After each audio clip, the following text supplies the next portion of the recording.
Bismillahirrahmanirrahim. Assalamualaikum warahmatullahi wabarakatuh.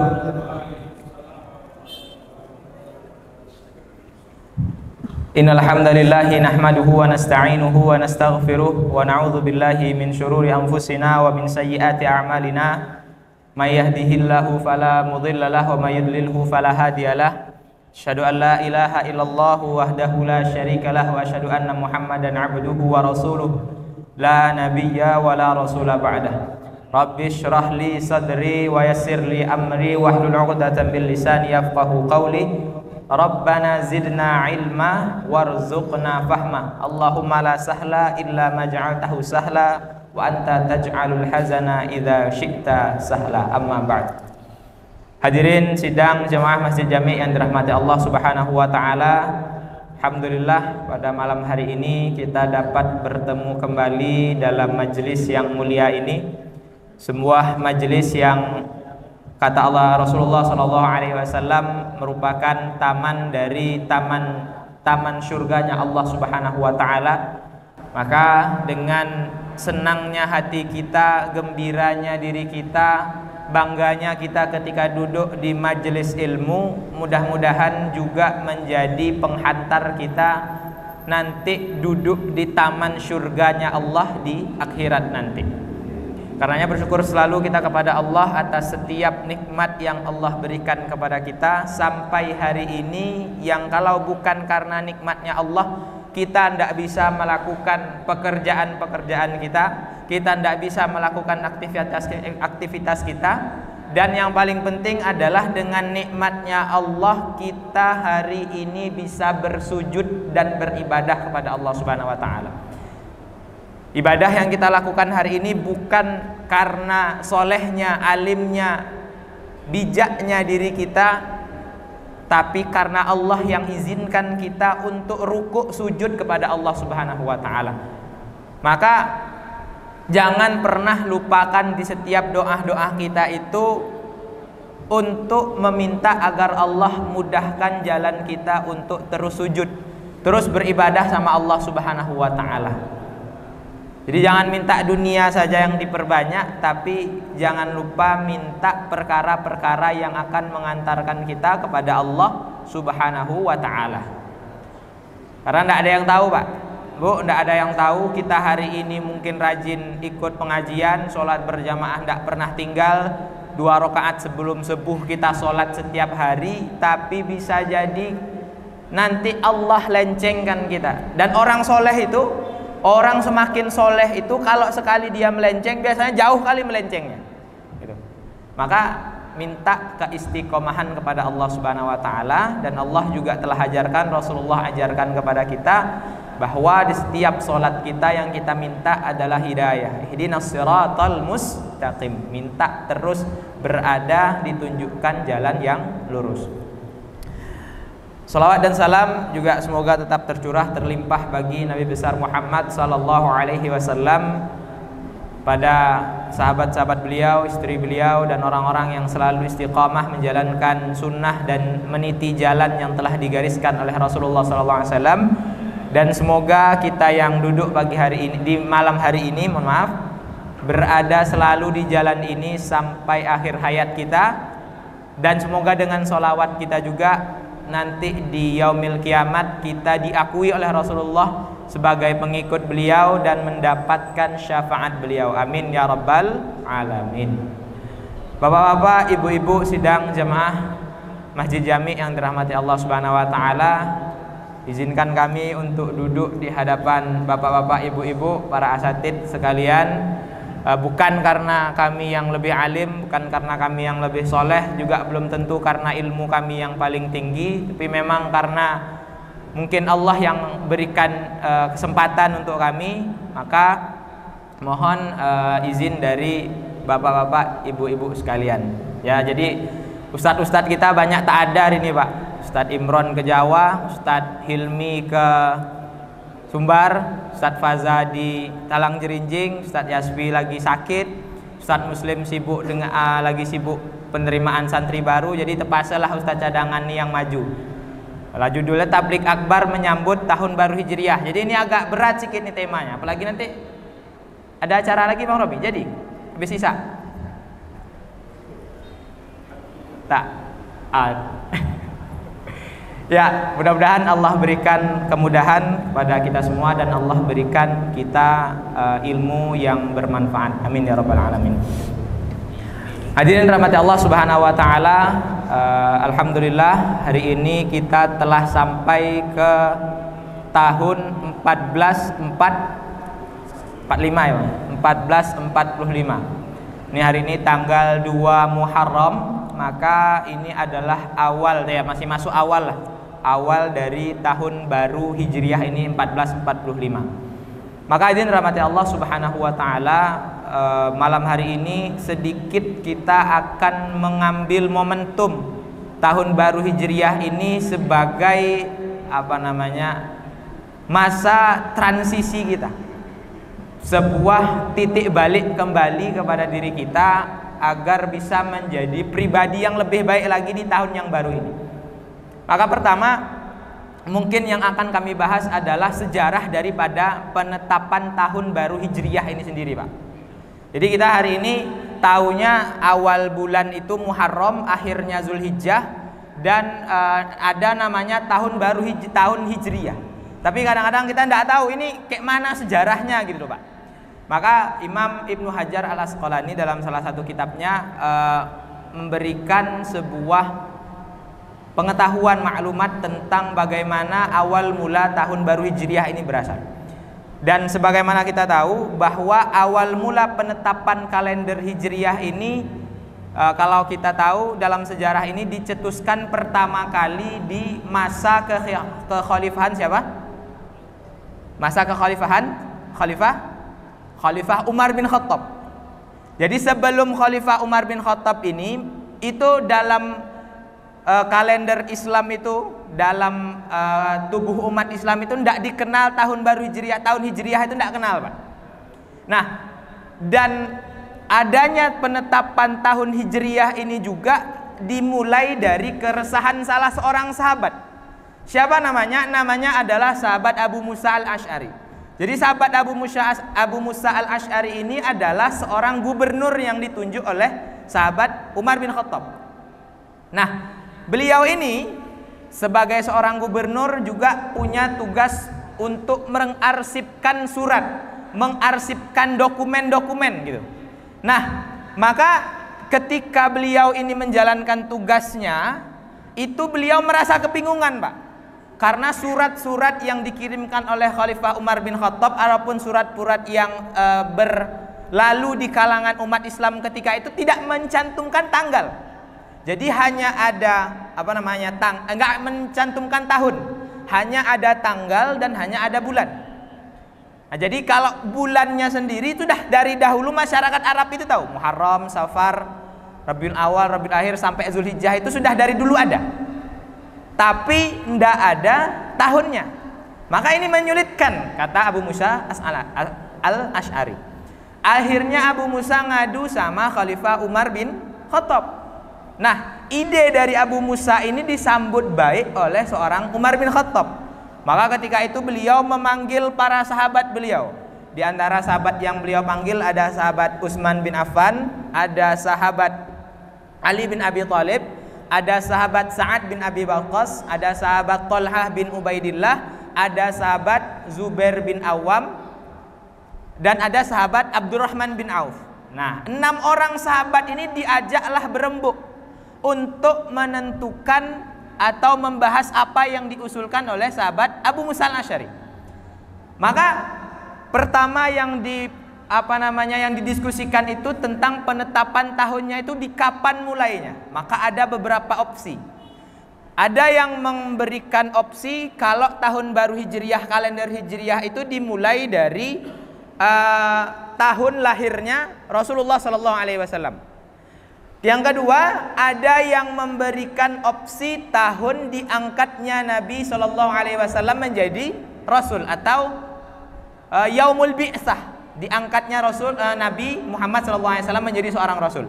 Yang ketiga, ada yang berpendapat bahwa ini diacukan kepada tahun wafatnya Rasulullah SAW.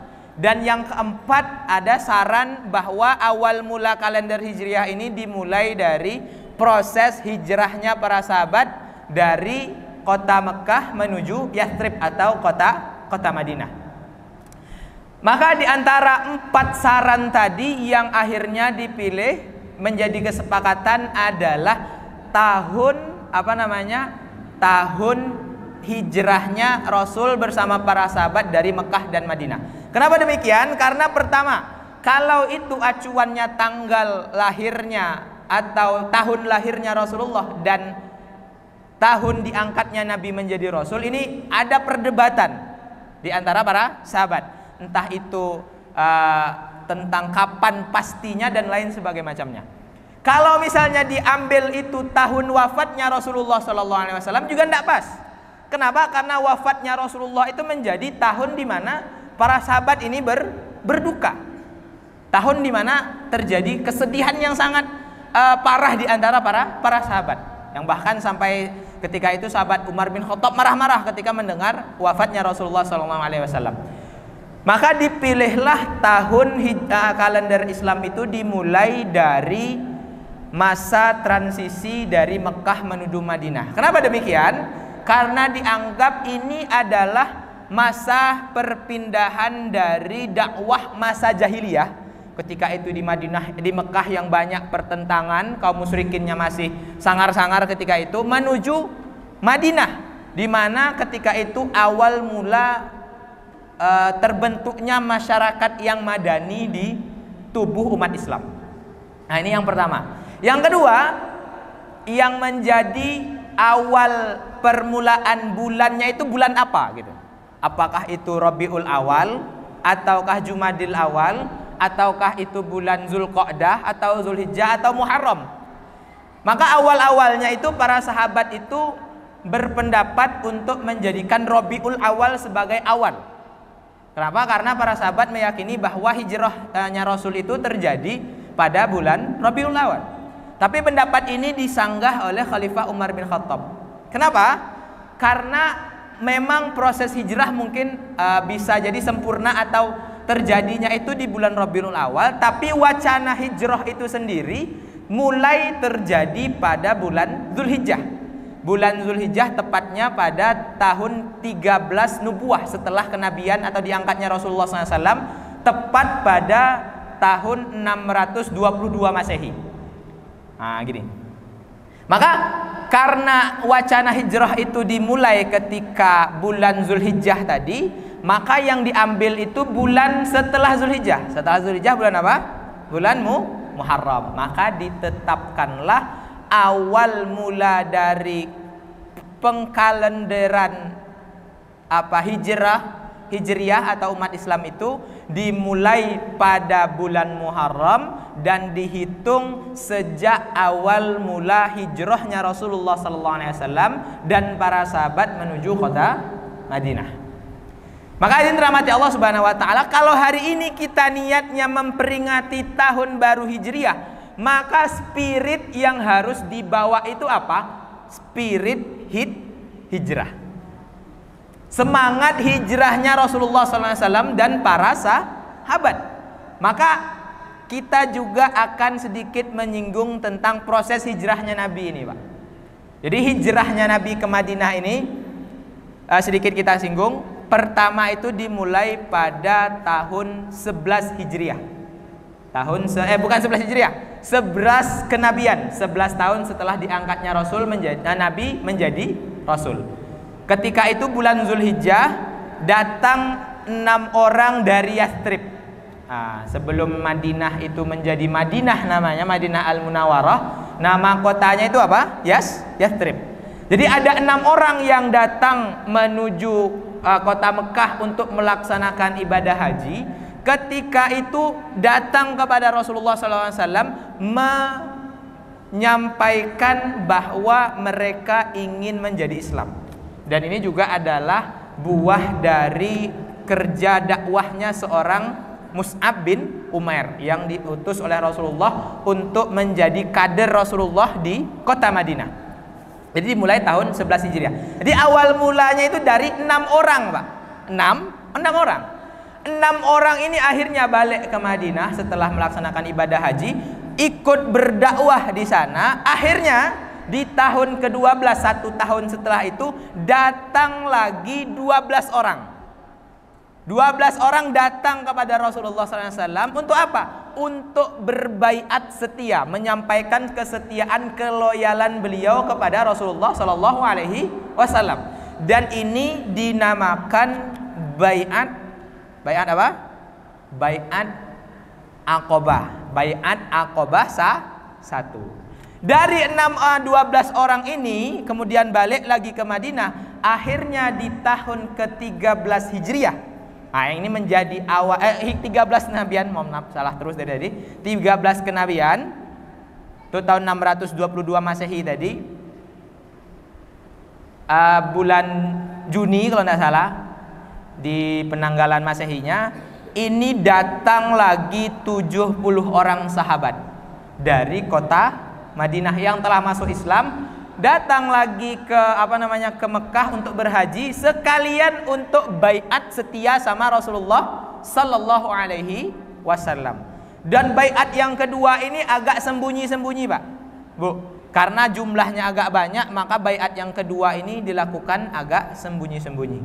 Dan baiat yang kedua ini namanya baiat Aqobah Kubro atau baiat Aqobah yang kedua. Maka setelah itu ketika baiat Aqobah 2 ini barulah didiskusikan, diwacanakan wacana program untuk hijrah, tentunya dengan izin atau perintah dari Allah Subhanahu wa taala. Maka akhirnya proses hijrah itu terjadi secara pelan-pelan, sedikit sahabat berangkat, sampai akhirnya Allah Subhanahu wa taala memerintahkan Rasulullah sallallahu alaihi wasallam. Ketika itu masih ada Abu Bakar, masih ada Rasulullah, dan masih ada sahabat Ali yang di Mekah belum berangkat. Sampai akhirnya pada peristiwa hijrah yang sangat kita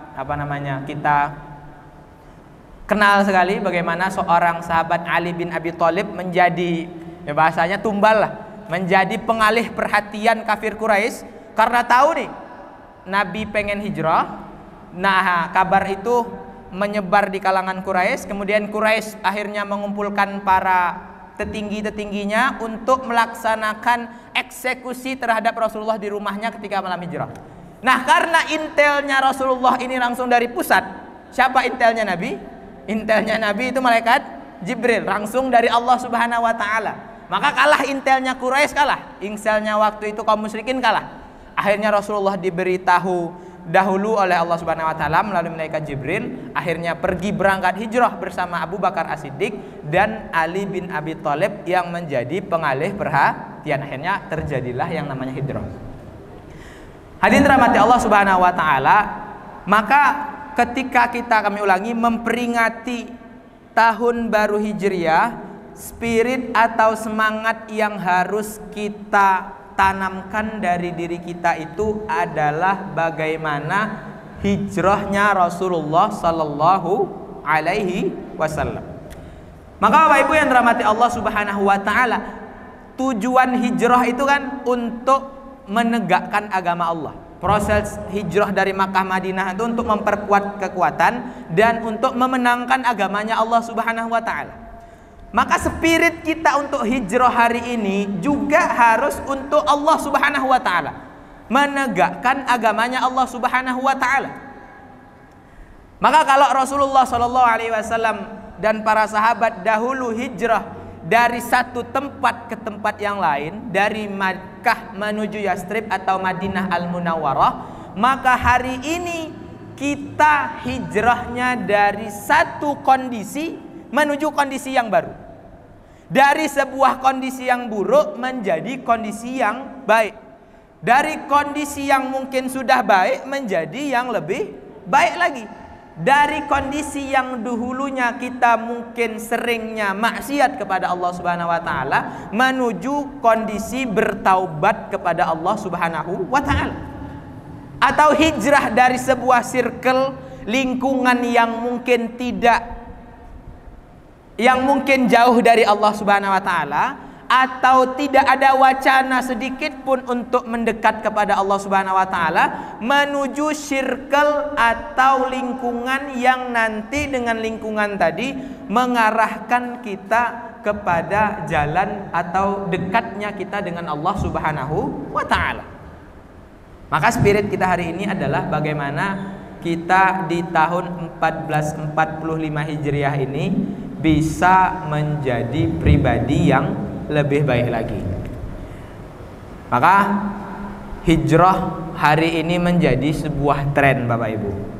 Betul enggak?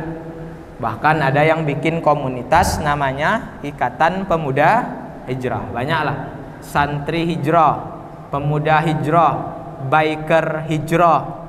Semua ada hijrahnya. Nah, ini sebuah fenomena yang baik. Tapi hadirin rahmati Allah Subhanahu wa taala, tentu kita tidak mau hijrah kita ini cuman ikut-ikutan. Orang bentuk komunitas hijrah, kita masuk pula komunitas hijrah, tapi tidak tahu apa urgensi daripada hijrah itu sendiri. Maka hadirin rahmati Allah Subhanahu wa taala, malam hari ini kita sedikit akan meneladani tentang beberapa poin yang dapat kita ambil dari hijrahnya Rasulullah SAW dari Makkah ke Madinah. Poin yang pertama yang akan kami ambil adalah tentang bagaimana hijrah ini, Pak. Tentang, kalau kita bicara hijrah ini berarti kita akan melihat tingginya, besarnya negara Madinah ketika itu. Negara Madinah. Tapi Pak, sebagaimana ceritanya tadi, ternyata negara Madinah itu tidak terjadi dengan sendirinya. Negara Madinah itu dimulai dari kekuatan yang kecil. Dari awalnya dakwahnya seorang Mus'ab bin Umair, kemudian tadi kami sebutkan diawali dengan hanya 6 orang saja, Pak. 6 orang saja. 6 orang, kemudian menjadi 12 orang, kemudian menjadi 70 orang, kemudian menjadi sebuah kekuatan besar. Sebuah negara yang besar yang akhirnya mengejutkan dunia, bisa mengalahkan kekuatan Mekah ketika itu pada Fathu Mekah. Bisa mengalahkan Quraisy yang ketika itu punya perlengkapan dan terkenal memiliki pasukan yang sangat bagus. Dan pada akhirnya Islam bisa sampai kepada dunia, pernah menguasai 2/3 dari dunia di masanya sahabat Khalifah Umar bin Khattab. Makanya rahmati Allah Subhanahu wa taala, dari ini perubahan yang besar.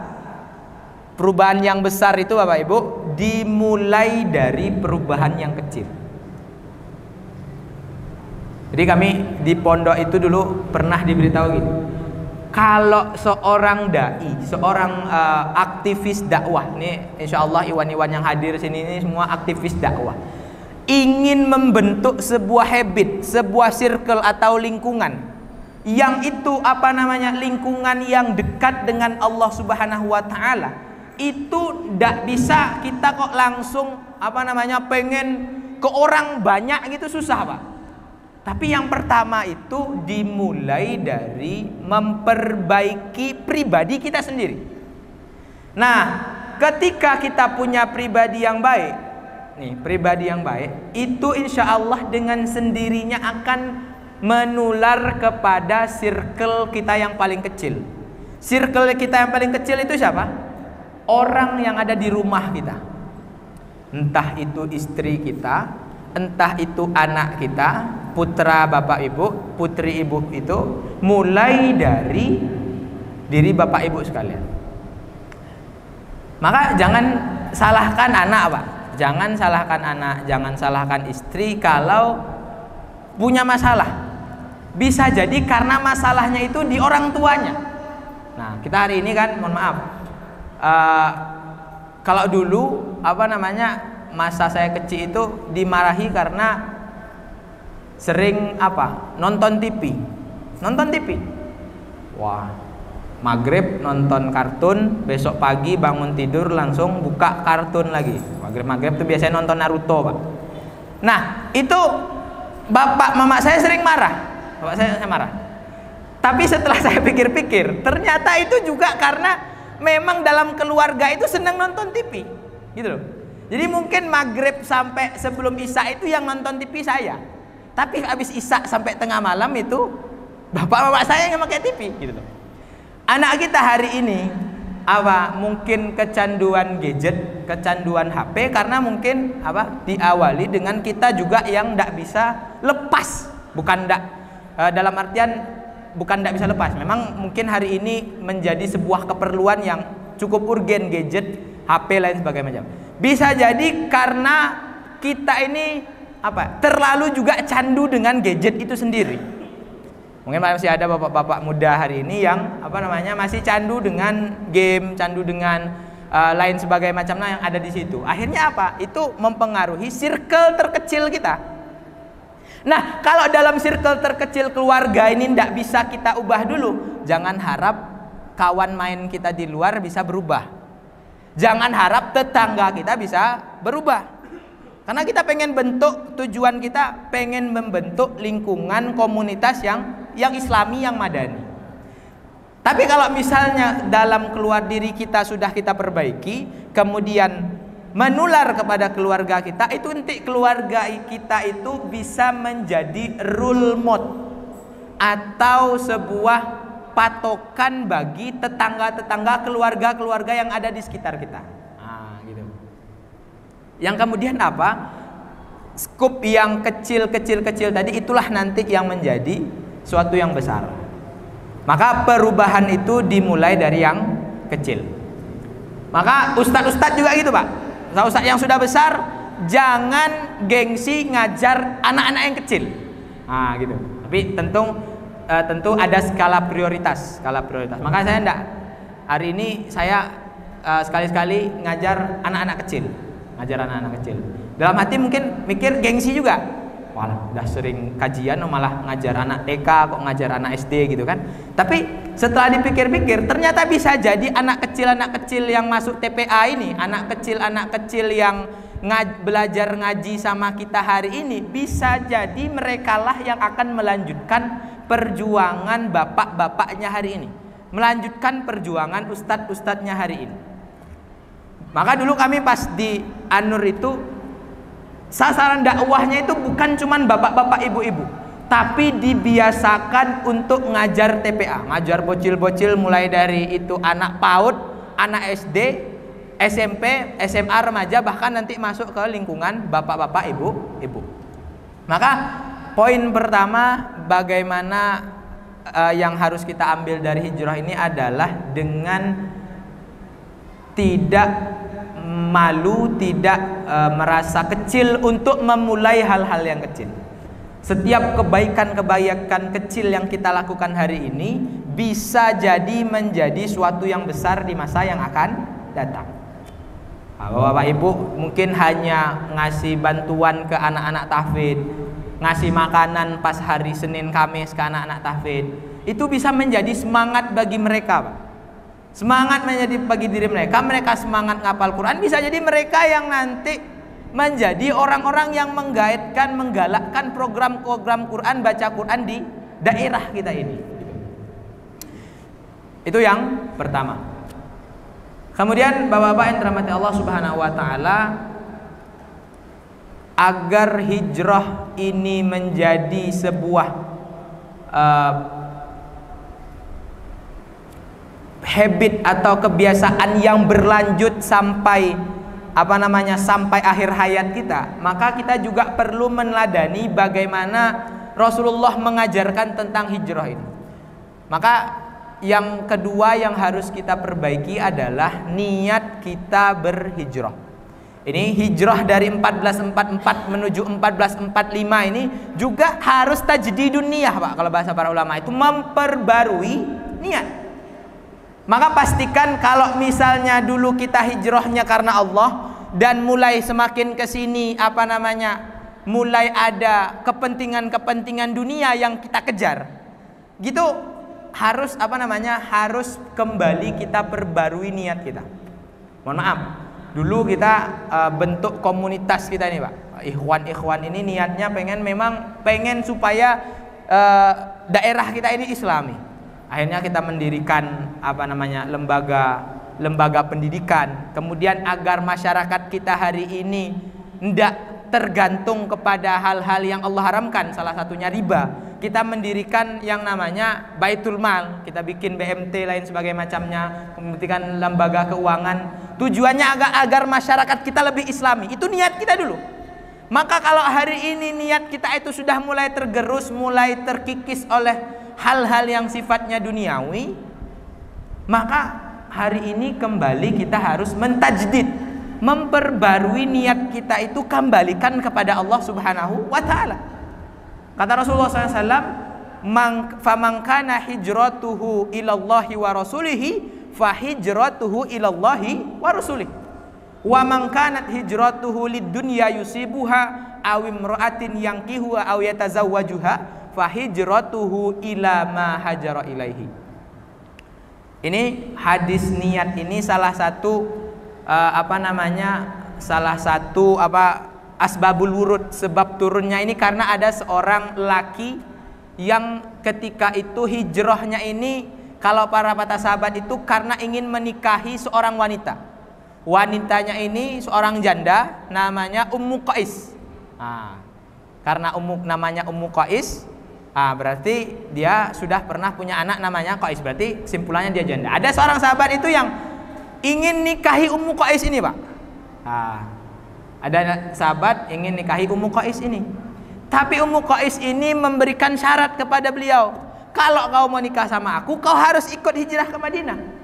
Karena hijrah ke Mekah Madinah itu sebuah hal yang berat, Pak. Bayangkan, itu semua harus ditinggalkan. Kalau ada ladang di Mekah, ladangnya ditinggalkan. Ada bisnis di Mekah, ya bisnis ditinggalkan. Kalau ada perniagaan usaha yang ada di Madinah, semuanya harus ditinggalkan.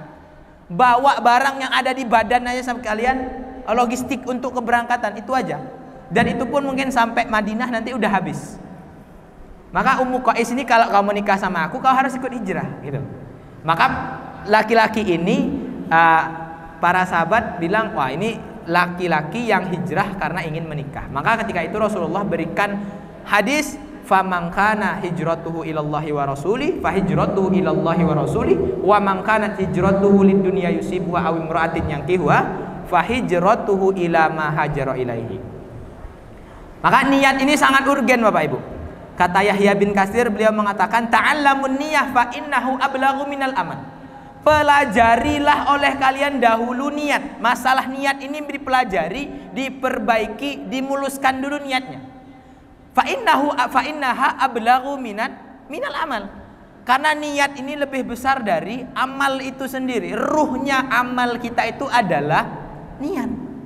Kata Nabi, innallaha la yaqbalu min amalin illa ma kana khalisan au ibtigha'an liwajhillah au wabtaghi bihi wajhillah. Allah itu tidak akan menerima amal kecuali yang di dalam amal itu ada yang namanya keikhlasan dan semata ibtigha'an liwajhillah, hanya untuk meminta, mengharapkan wajah atau balasan dari Allah Subhanahu wa taala. Dalam hadis yang lain, ketika sahabat bertanya kepada Rasulullah, wahai Rasulullah, ada sahabat yang niatnya berjihad itu untuk Allah Subhanahu wa ta'ala dan ingin mendapatkan harta rampasan perang. Maka bagaimana jihadnya, wahai Rasulullah? Kata Rasulullah SAW, tidak diterima, kata Rasulullah. Ini para sahabat akhirnya saling bertanya. Oh, mungkin kamu tadi cara nanyanya sama Rasulullah itu salah. Tanya lagi, coba tanya 2 kali, ya Rasulullah, ada orang yang niatnya jihad di jalan Allah untuk mendapatkan harta rampasan perang. Dijawab lagi sama Rasulullah, enggak bisa, itu enggak jihad. Sampai 3 kali. Maka Bapak Ibu yang dirahmati Allah Subhanahu wa taala, urgensi yang pertama dari niat ini, niat inilah yang menjadikan amal kita itu diterima oleh Allah atau tidak. Amal kita itu menjadi ibadah itu menjadi ibadah tergantung niatnya kita.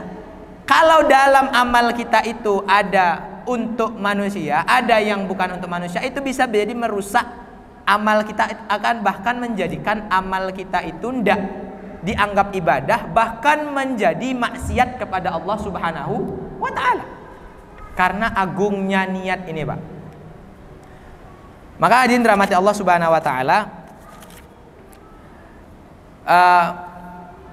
para ahli ilmu bahkan dalam sebuah hadis itu dikatakan rubba amalin qalilin yukabbirhun niyah.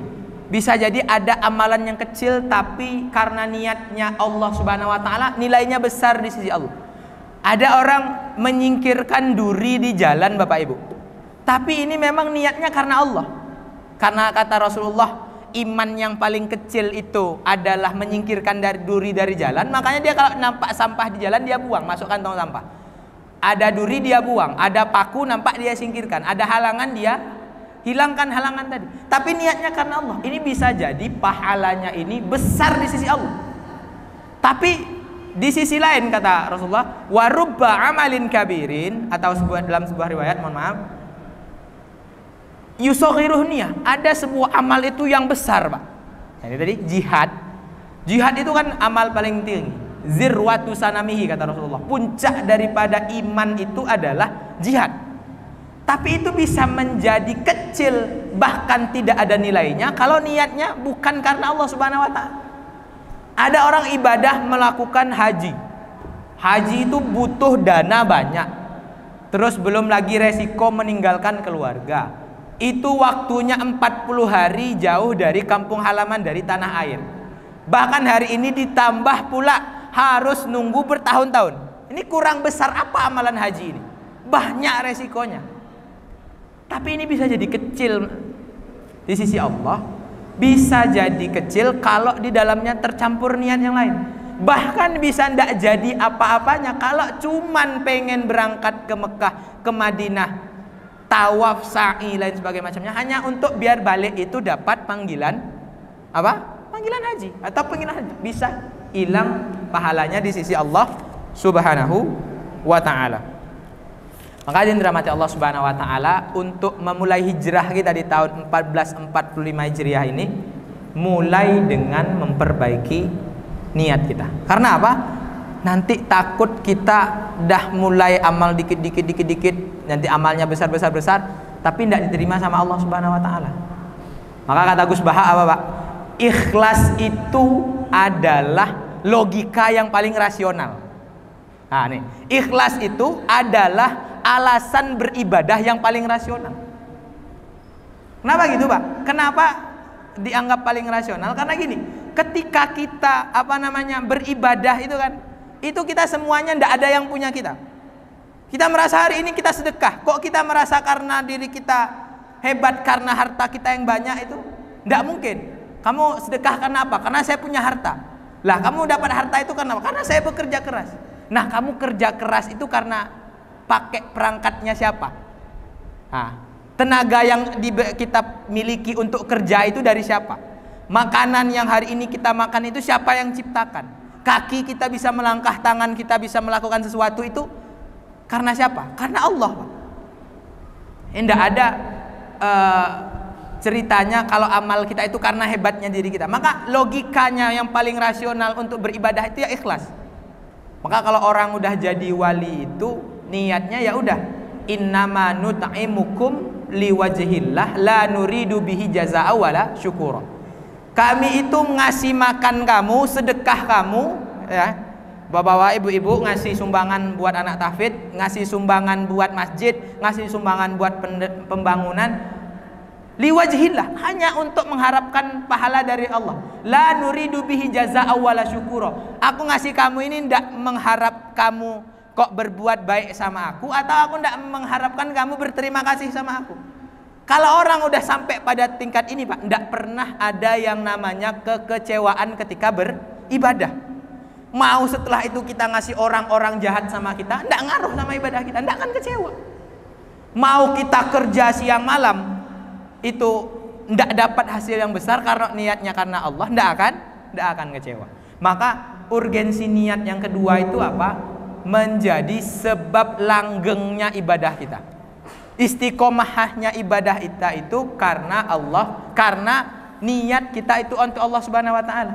Karena kalau ada orang yang niat ibadahnya itu ketika selain Allah, pertama tadi dia tidak akan mendapatkan balasan. Kata Allah Subhanahu wa taala, "Man kana yuridul hayatad dunya wa zinataha nuwaffi ilaihim a'malahum fiha wa hum fiha la yubkhasun." Jadi Allah itu Maha Adil. Allah itu Maha Adil, Pak. Kalau Bapak bekerja, kalau Bapak beramal hari ini karena dunia dan seluruh perangkat dunia, itu Allah pasti bakal kasih. Betul, Allah bakal kasih. Karena kata Allah, siapa yang beribadah yang menginginkan dunia dan segala perhiasannya, nuwaffi ilaihim amalahum fiha, maka kami akan cukupkan untuk dia balasan yang dia inginkan tadi, ya dunia tadi. Wa hum fiha la yubkhasun. Tapi mereka ini akan menjadi orang yang tidak memiliki apa-apa. Ulaikal ladzina laisa lahum fil akhirati illan nar. Kelak di hari akhirat nanti tidak ada yang mereka dapatkan kecuali apa? Api neraka. Kemudian amal mereka itu sia-sia dan dibatalkan oleh Allah pahala atas amalnya tadi. Apa tadi yang kedua? Yang kedua, sebab bisa langgeng ibadah itu karena ikhlas. Karena apa Bapak Ibu? Kalau orang kalau sudah niatnya itu karena Allah, yang utama nih, misal Bapak Ibu ibadah itu karena Allah, itu sampai kapanpun itu tidak akan pernah berhenti ibadahnya. Karena apa? Karena Allah akan selalu berikan ganjaran. Allah akan selalu melihat. Kalau kita meninggalkan maksiat karena Allah, itu meninggalkan maksiatnya akan istiqomah. Ada akhwat yang berhijab, mulai berhijab menutup di auratnya itu kalau karena Allah, sampai kapanpun dia tetap akan menutup aurat.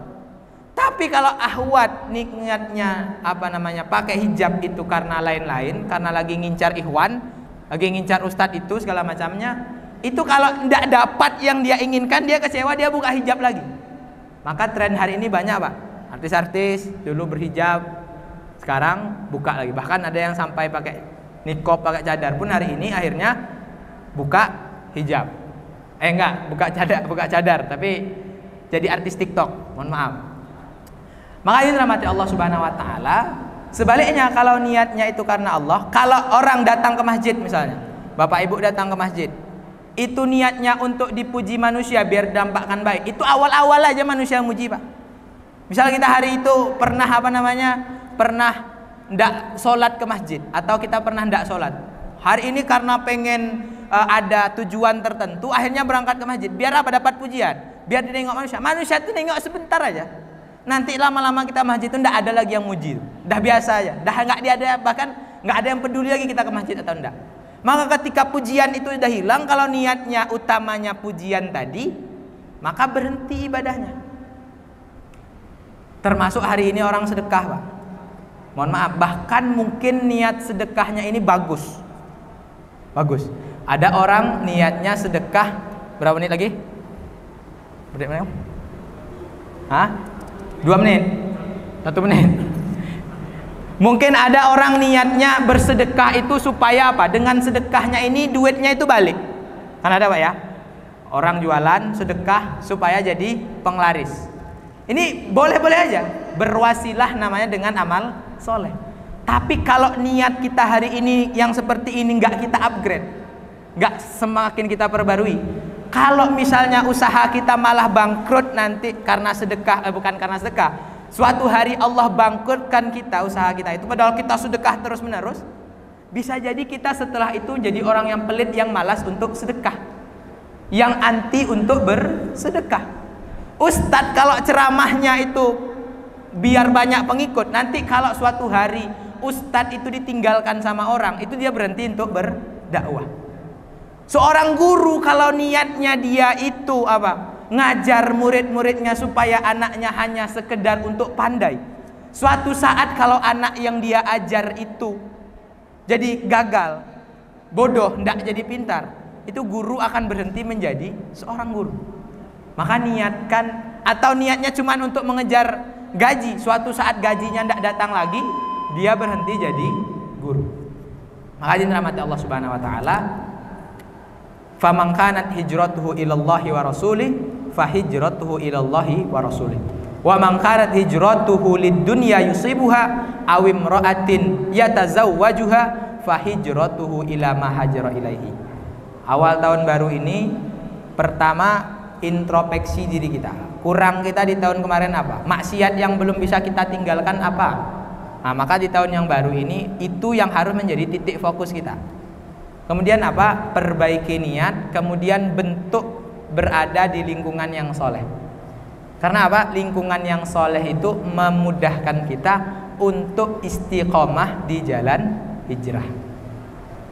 Bapak Ibu yang dirahmati Allah Subhanahu wa taala, semoga di tahun 1445 Hijriah kita menjadi pribadi yang lebih baik lagi, pribadi yang lebih taat lagi, terutama bukan hanya secara kuantitas, bukan sholatnya yang makin banyak saja, bukan sedekahnya yang makin banyak saja, tapi juga kualitas dari tiap ibadah yang kita lakukan, kualitas dari tiap amal yang kita lakukan itu lebih baik di sisi Allah Subhanahu wa taala. Amin amin ya rabbal alamin.